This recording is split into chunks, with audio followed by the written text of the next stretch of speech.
défaite, c'est un mot gentil.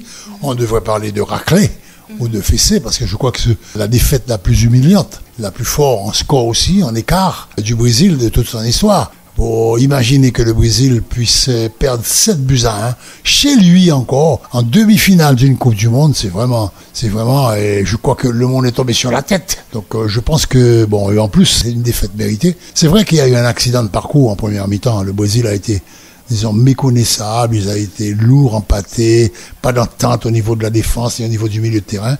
Donc le Brésil ressemblait à un bateau qui tanguait et qui coulait. Bon, heureusement, la deuxième mi-temps a été plus normale, plus, disons, plus compte tenu de la valeur des équipes, compte tenu des efforts déployés. C'est vrai que les Allemands ont encore marqué 2 buts, puisqu'ils menaient 5-0. Le Brésil a réduit le score, donc la deuxième mi-temps s'achève sur le score de 2-1, mais avec Kyriel d'occasion de part et d'autre, et peut-être même davantage du côté brésilien. Et qu'est-ce qui, selon vous, est à la base de cette humiliation, comme vous l'appelez?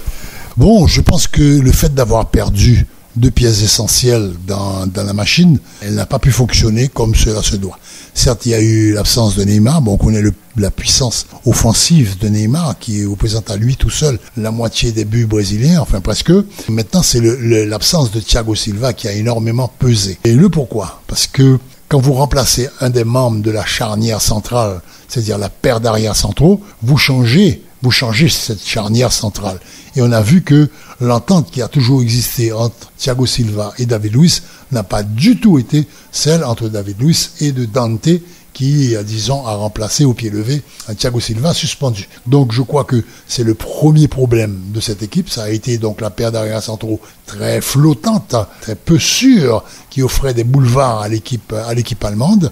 Donc, ce qui explique qu'il y a eu toutes ces pénétrations dans le carré de réparation du Brésil et pour, disons, inscrire tous ces buts. Peut-on dire que l'équipe reposait sur Neymar et Thiago Silva, puisque depuis le début de la compétition, les hommes de Scolari, avec la présence de Thiago et de Neymar, ont toujours mené leur équipe à la victoire? Oui, ce sont les 2 grands meneurs de cette équipe. D'abord, Neymar, c'est l'âme offensive du Brésil et on a vu, notamment en première mi-temps, comment le Brésil a été pauvre en arguments offensifs.